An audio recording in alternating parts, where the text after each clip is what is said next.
Somewhere between history and nightmare, people decided that the best way to survive was to bleed, burn, and scream their way into the gods' good graces. What follows are not bedtime stories. These are the rituals written in soot and terror, ceremonies that taste like iron and sound like bone cracking. Welcome to the 7 most dangerous rituals in ancient texts. Rituals so absurdly terrifying, you'll wonder how humanity even made it past puberty as a species. The Moloch sacrifice.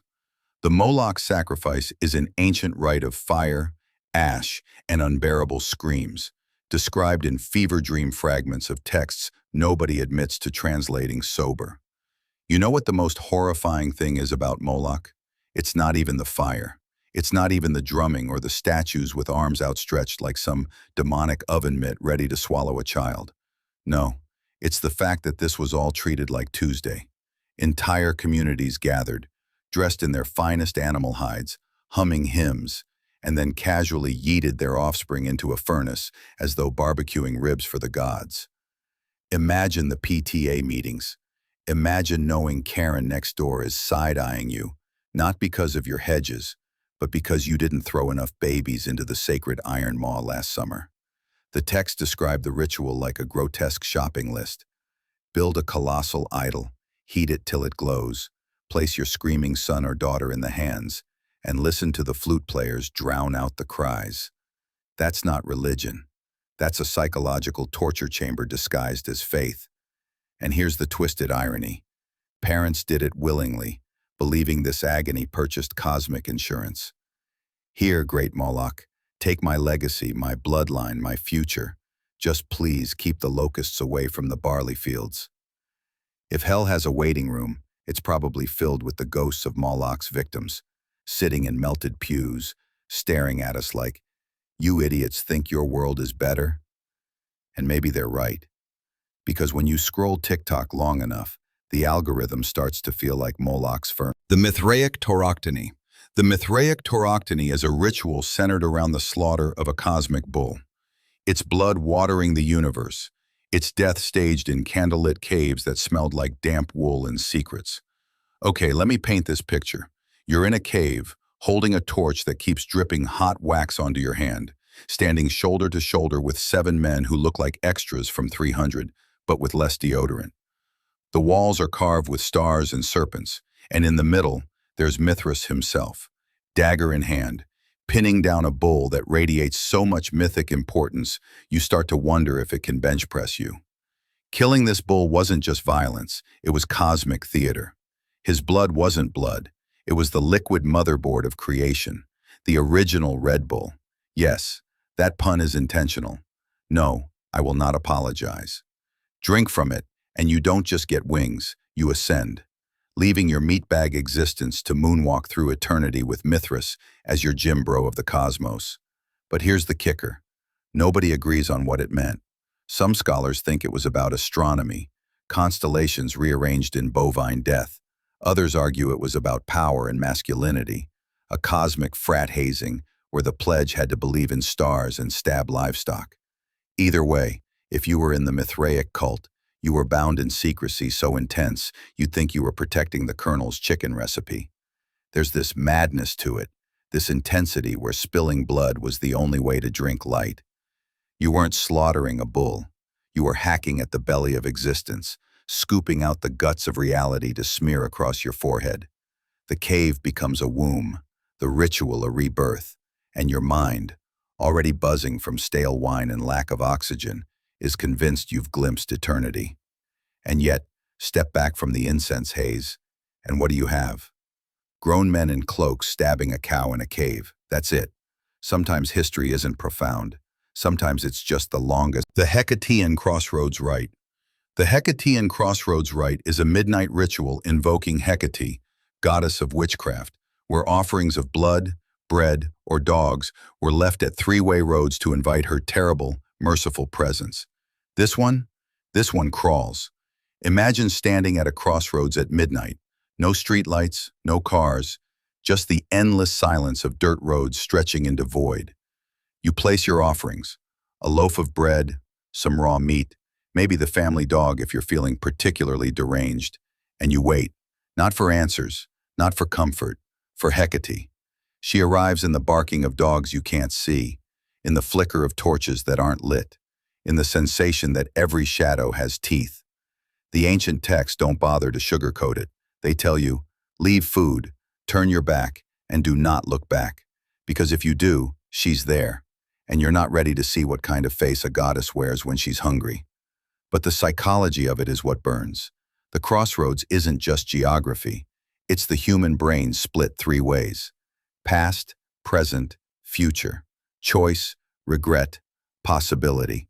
To stand there with an offering is to admit your own powerlessness, to say, here, take this piece of me, because I can't decide which road leads to ruin. Of course, people didn't do it just for fun. They begged Hecate for guidance in childbirth, for vengeance on rivals, for protection from nightmares. But the undercurrent was always the same: desperation.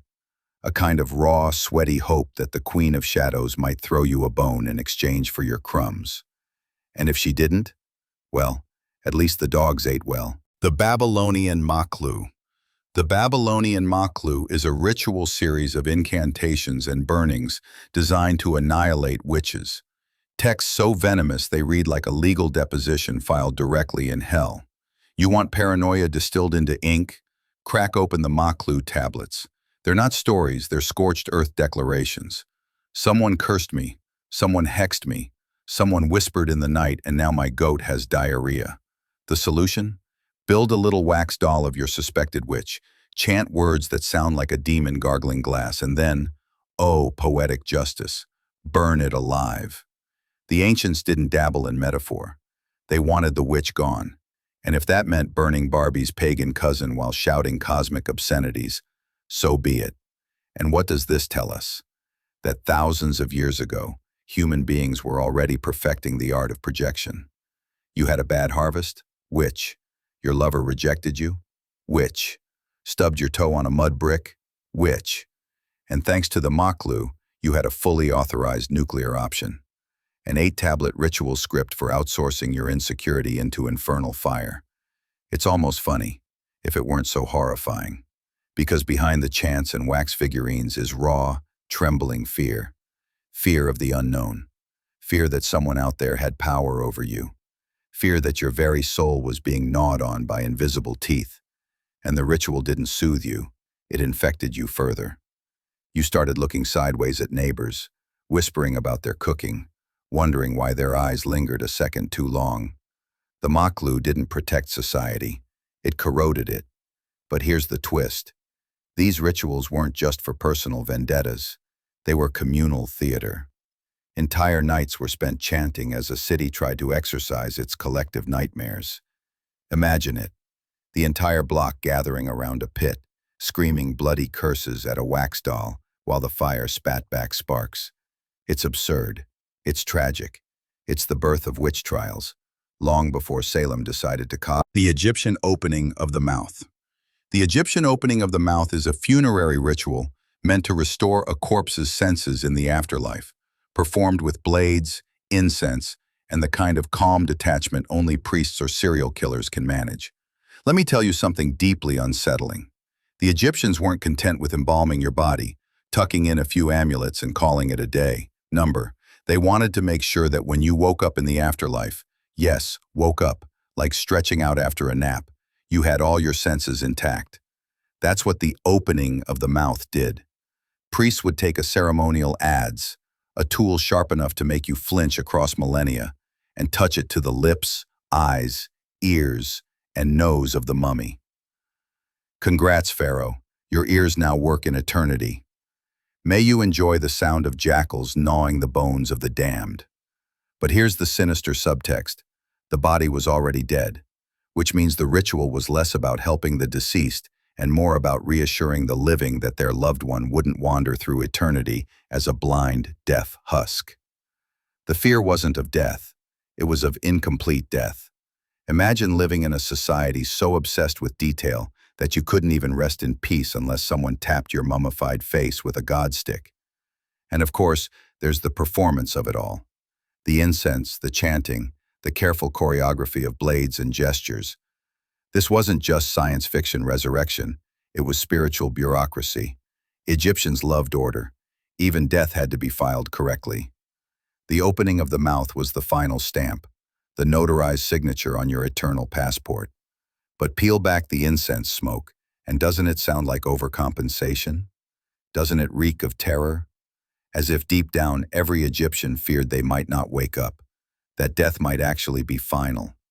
The ritual is a scream disguised as precision, a desperate plea that echoes across the sand. Please let there be more.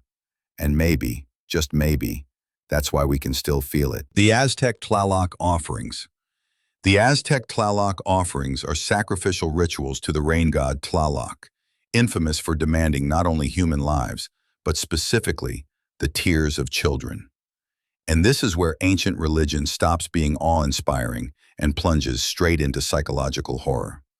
Tlaloc, the god of rain, crops, and everything green and living, was believed to require moisture not just from the sky, but from human suffering. The texts describe how children, yes, children, were offered up to him, and the priests weren't satisfied unless they cried.